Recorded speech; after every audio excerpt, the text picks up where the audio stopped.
Hello and welcome to today's video. So this time we're going to be having a look at how I shelve my vintage paperbacks. Now I often get asked this, they say you've got so many books and we see you cleaning all these books month after month. Whereabouts are you storing them? Well, if you ask any book collector, they'll say, well, I just don't have enough space. But you know, every little inch of space is taken up with shelving books and paperbacks. And when you look at my viewer collection videos, you often see collectors making the absolute most of the space that's available. So in the day-to-day course of me running my channel and my cleaning channel, I am systematically going through my book collection. And what you're seeing here is I'm just emptying one of the Pam bookcases, because on my other channel I clean about 100 or so paperbacks per video, and I've recently done that video, I've filmed it, so the books need to go back. So what you're seeing here, this is part of my early sort of Pam book collection, and this is typical of almost every single shelf that I've got in my collection, in so much as the books, as you'll see, each shelf, the books are double lined, so across the back of this particular bookshelf I can get like 3 or 4 stacks of books, and unfortunately they are sort of lying on their side, they're not stood up. Now I know historically that's definitely not the way to do it, and I don't store my hardbacks that way. My hardbacks are stored in the normal sort of vertical form, but for paperbacks I just don't have the room to store them any other way, and I've got so many nowadays that this is the only way I can really store them. So each bookcase has got that run at the back there with, in this particular case, I think it's 4 stacks of Pam books on their side. And then I'm going to do a run of books in front of it. Now it does mean that getting to a particular book, if there was a, you know, say I wanted one of those books there, it's a bit of a hassle to get to, you know, because I basically, if it's a book that's behind another book, you know, at least I know where it is, because if you look at the Pam books here, they're all in numerical order, so I know exactly where the book should be as long as it's been put back in the correct place, and I'm pretty particular about that. So I know where the books are, it's just a bit of a hassle getting to it, but at the end of the day I really don't have much of an option. Some of my bookshelves are quite low down, so I've got these bookshelves all over the house, but I've got a lot of them just in the loft, because it's the only place I've got plenty of room to get them all out and accessible. So I just make the best of the space that I've got, and it's a bit dark, it's a bit dingy, it's not exactly well lit, and this is definitely not how I would like to have all my books out, but I haven't got the space at the moment to have like a massive library that I could just, you know, stroll through at my leisure and just pick a book off the shelf. And I don't know many collectors who are in that luxury. My very best stuff I've got accessible pretty much all the time, but that just gives you an idea of what you know, a typical bookshelf might be like. Here is a slightly better lit example. So I recently got quite a collection of Albatross paperbacks. Now these are the precursor to the vintage Penguins, and they were published in from 1932 up to the start of the war, and then they had a break during the war, and then they came back for like another year or so, but they didn't really take off when they were revived. But they were very much a template for Penguin books, and I had about 50 or so in my collection to begin with, but I recently bought a collection of about another 50 books, another 50 Albatross books, from a couple of old age pensioners who were very big readers in their day, but needed to start, you know, downsizing, as it were. And thankfully they got in contact with me and said that we got a lot of these pre-war paperbacks, are you interested in any? And thankfully they had some Albatross books, so I was like, oh yeah, definitely interested in those, because they don't really turn up that often, and sadly they only had a smattering of the rare crime ones, but on the whole they were just, you know, some of the other series that are in the Albatross. So I've given these all a clean, and I've sort of covered that in a separate video, but this is basically, if you look at the very closest book there, that's number 2, and then I've just slipped in number 3. So I've cleaned all the books, and all my new acquisitions I'm putting back into my main collection now in a numerical order. Now, a few of the books I had as doubles. I had more than one copy, so I'm going to compare copies like I'm doing here now. This is the same book, and I want to either have the earliest printing of it or the best condition printing, if they're both the same. So all I'm doing now, before I decide which one to keep, is just a little comparison job here, checking the printing and seeing which one's in the best condition.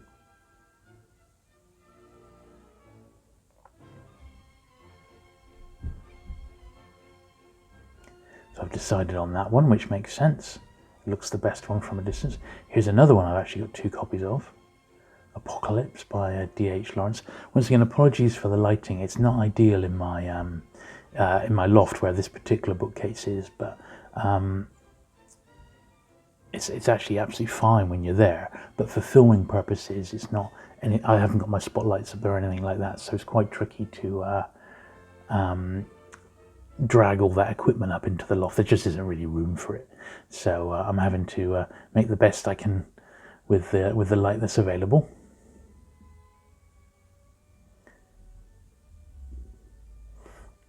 There we are. So I'm slipping these new numbers in. And that's one of the great attractions of these early paperbacks. Pre-ISBN, books generally had a numbering system, and it was unique to each publisher. With the Albatross, it's pretty simple. They're just numbered 1 to 500 or thereabouts, and they're color coded. So like the red ones that we just saw in Earl Bigger's Charlie Chan, that is like it's like a darkish orangey red. That's like a crime one. But there's crime and there's essays and poetry and thrillers and all sorts. Bit of travel writing in there as well. Very, very similar to how the Penguin books ended up being divided into subgenres by color coding. I've heard several people say when they've actually held a really nice condition Albatross book, just how, it's just such high quality. The actual, the way that the books are made are just superb. And if you've got a really nice condition one, they feel fantastic in the hand. Really nice quality paper, very clear type. Definitely the basis. And you could see why the Penguins, if Alan Lane was copying the Albatross books, you can see why the Penguins ended up being such high quality themselves when they were first published. Because Alan Lane was trying to emulate what he'd seen on the continent. So there we are. So I'm going to need to make a bit of room. So similar to what I did with the pans, now that those early ones are all now in order, I'm just stacking them on their sides. It's not ideal, but at least I make the most of the space that I've got in the bookcase. That is what I'm just trying to do there. As I said, I've gone from having about 50 Albatross up to about 100. So this is only the second time I've ever had a decent batch of Albatross come my way. Usually I pick them off one by one. There's an odd one here, an odd one there. I've got a couple of very nice Agatha Christies, which you'll see in a moment. But in fact, there they are. But they're very, very low grade. And they both, I'm not putting them into the collection now because they're both going to have a dedicated repair job on them, where I'm going to emulate and replicate the dark red spines and see what I can do, because I got them very cheap, but the Agatha Christies can sell for upwards of £100 each, and there's 8 of them. So consequently, I think because I paid about £10 each for them, I'm going to have a go and see if I can just repair them myself. I've got a friend who's a book designer, and he is going to give me a hand to see if we can replicate the covers on them, which I think will be a bit of fun. And obviously I will record that process for a future video.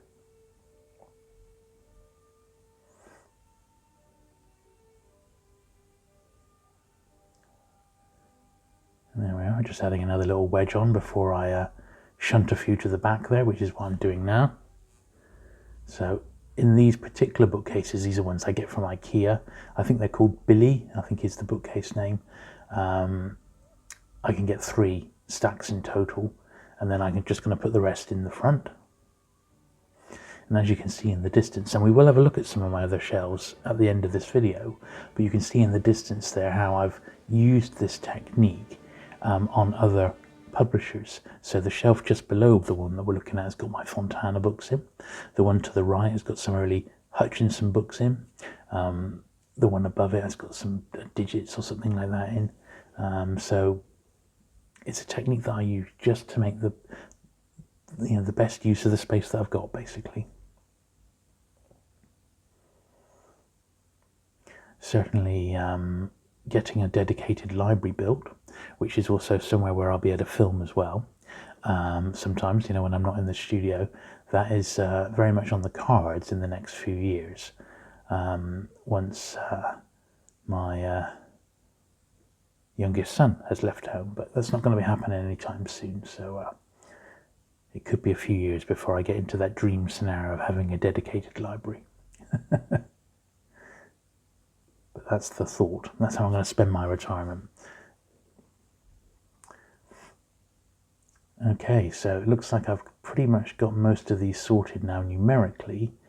Next job is to get another stack put in there. So stack number 3. And as I said before, these have come to the shelf. The entire collection has had a really good clean and a dust off, so it's not dusty, they're not dirty books. They've been repaired to the best of my ability. There we are, look at that, they just fit in. And now I can fill up across the front there.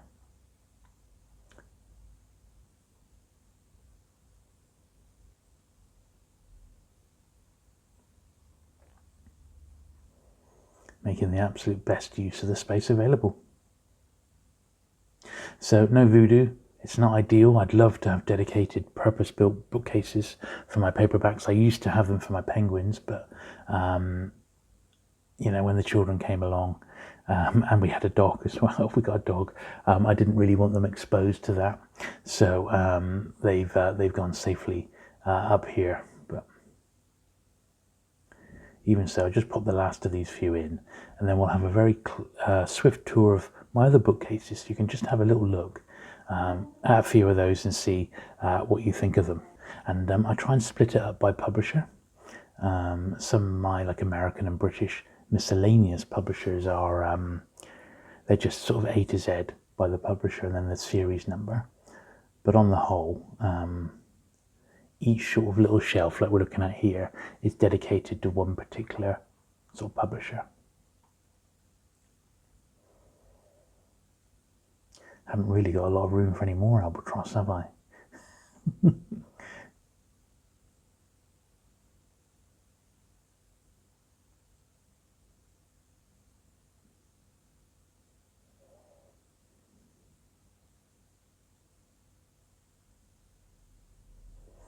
Another one which I had a double of, so I need to see which one I'm going to keep and which one I'm going to discard.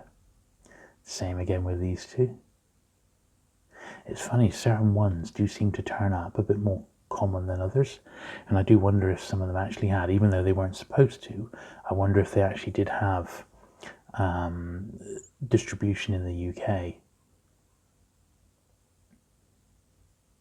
Certainly when these are all published pre-war, so there's a very good chance that anyone on continental Europe could have easily brought some back with them. And a last little batch now.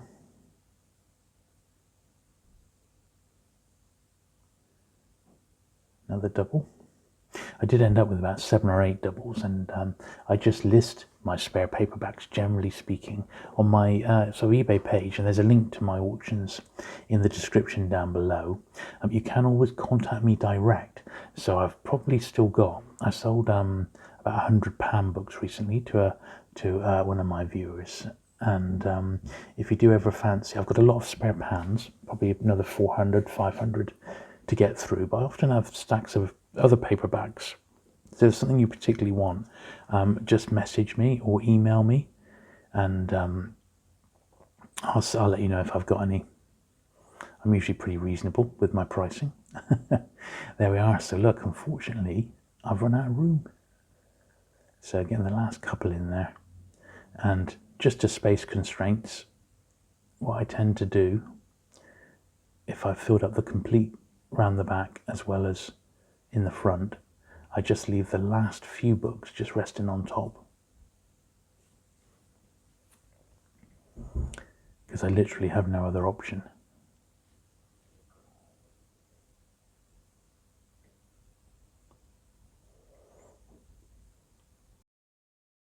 So there they are, and I think they look very good.